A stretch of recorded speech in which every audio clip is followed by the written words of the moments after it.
నమస్తే తెలుగు న్యూస్ కి స్వాగతం. నేను రూపానాథళ్ళ. ఏపీలో ఎన్డీఏ కూటమికి బీటలు వారుతున్నాయా?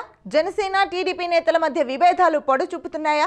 మాజీ సీఎం జగన్మోహన్ రెడ్డి కోవర్ట్ రాజకీయ వ్యూహంలో జనసేన అధినేత పవన్ కళ్యాణ్ చిక్కుకుంటున్నారా?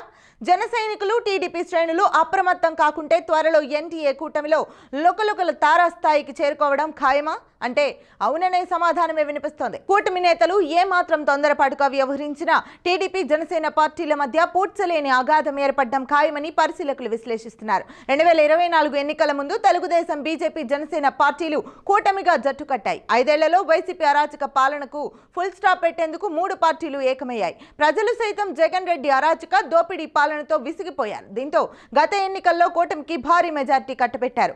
వైసీపీని కేవలం 11 స్థానాలకే ప్రజలు పరిమితం చేశారు. కనీసం ప్రతిపక్ష హోదా కూడా ఇవ్వలేదు. కూటమి ప్రభుత్వం అధికారంలోకి రావడంతో సీఎం చంద్రబాబు నాయుడు అధికార పగ్గాలు చేపట్టారు. ఉప ముఖ్యమంత్రి పదవితో పాటు పలు కీలక శాఖల బాధ్యతలను జనసేనాని పవన్ కళ్యాణ్ కు చంద్రబాబు అప్పగించారు. కూటమి ప్రభుత్వం కొలువుదీరి 100 రోజులు పూర్తయింది. 100 రోజుల్లో గత ప్రభుత్వం చేసిన తప్పుల వల్ల ఎదురైన సమస్యలను పరిష్కరించుకుంటూ రాష్ట్ర అభివృద్ధిని సీఎం చంద్రబాబు నాయుడు పరుగులు పెట్టిస్తున్నారు. ప్రజలు సైతం ప్రశాంత వాతావరణంలో జీవనం సాగిస్తున్నారు.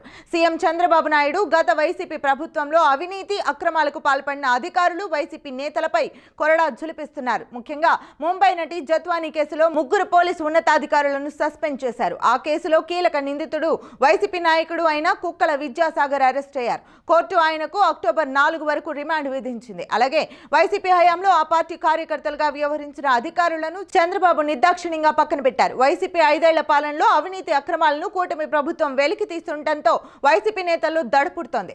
ఎప్పుడు ఎవరు జైలుకి వెళ్లాల్సి వస్తుందోనన్న ఆందోళన వైసీపీ నేతల్లో నెలకొంది. మాజీ సీఎం జగన్మోహన్ రెడ్డి సైతం తాడేపల్లికి చుట్టపు చూపుగానే వస్తున్నారు. ఎక్కువగా ఆయన బెంగళూరులోనే మకాం వేస్తున్నారు. మరోవైపు చంద్రబాబు, పవన్ కళ్యాణ్ కలిసి నిర్ణయాలు తీసుకుంటూ ప్రభుత్వాన్ని నడుపుతున్నారు. ఒకరినొకరు గౌరవించుకుంటూ ప్రభుత్వం, కూటమిలో పార్టీల నేతల మధ్య విభేదాలు తలెత్తకుండా అవసరమైన అన్ని జాగ్రత్తలు తీసుకుంటున్నారు.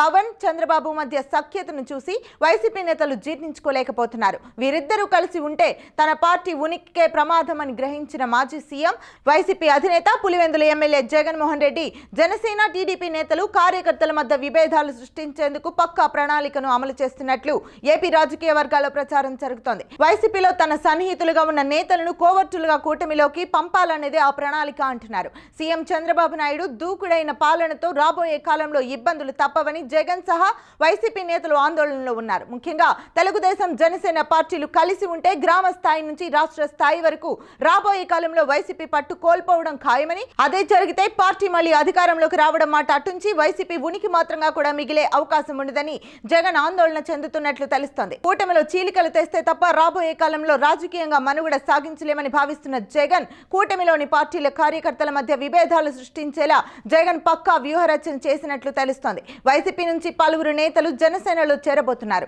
ఇప్పటికే బాలినేని శ్రీనివాసరెడ్డి, సామినేని ఉదయభాను, కిలారు రోసయ్య వంటి నేతలు పవన్ కళ్యాణ్ తో భేటీ అయ్యారు. వారు ఈ నెల 26న జనసేన పార్టీలో చేరే అవకాశం ఉంది. వీరితో పాటు మరికొందరు వైసీపీ నేతలు జనసేన పార్టీలో చేరేందుకు సిద్ధమవుతున్నారు. వీరిద్దరు చేరికల వెనుక జగన్ వ్యూహం ఉందని ఏపీ రాజకీయాల్లో చర్చ జరుగుతోంది. దాదాపు 10 మంది వరకు వైసీపీ కీలక నేతలను జనసేనలోకి పంపించడం ద్వారా టీడీపీ, జనసేన నేతలు, కార్యకర్తల మధ్య విభేదాలు సృష్టించడంతో పాటు రాష్ట్ర వ్యాప్తంగా ఆ 2 పార్టీల కార్యకర్తల మధ్య పచ్చగడ్డి వేస్తే భగ్గుమనే స్థాయిలో ఘర్షణలు సృష్టించడం జగన్ ప్లాన్ గా పరిశీలకులు విశ్లేషిస్తున్నారు. జగన్ వ్యూహంలో పవన్ చిక్కుకున్నారని, కూటమి బీటలు వారుతోందని, మరికొద్ది నెలల్లోనే టీడీపీ, జనసేన పార్టీలు విడిపోవడం ఖాయమనే వాదన వైసీపీ వర్గాల నుంచి వినిపిస్తోంది.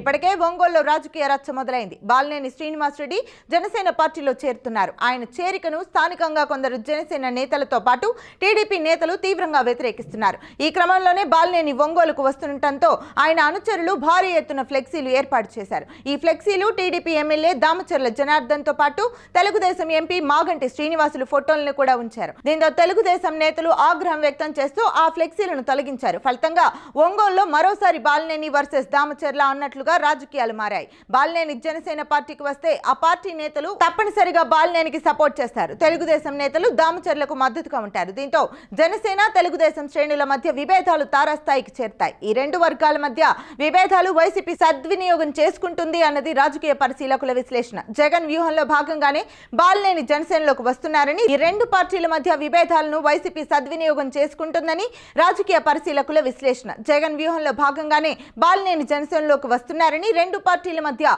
పూడ్చలేని అగాధాన్ని ఏర్పరిచి ఎన్నికల సమయానికి మళ్లీ జగన్ వద్దకే బాలినేని వెళ్తారని పలువురు తెలుగుదేశం జనసేన నేతలు అంటున్నారు. జనసేన పార్టీలో చేరుతున్న వారిలో అధిక శాతం మంది వైసీపీ నేతలు జగన్ సూచనలతోనే పార్టీని వీడుతున్నారని, వీరి పట్ల పవన్ కళ్యాణ్ జాగ్రత్తగా ఉండకుంటే కూటమి ప్రభుత్వంలో చీలిక రావడం ఖాయమన్న వాదన ఏపీ రాజకీయ వర్గాల్లో వినిపిస్తోంది.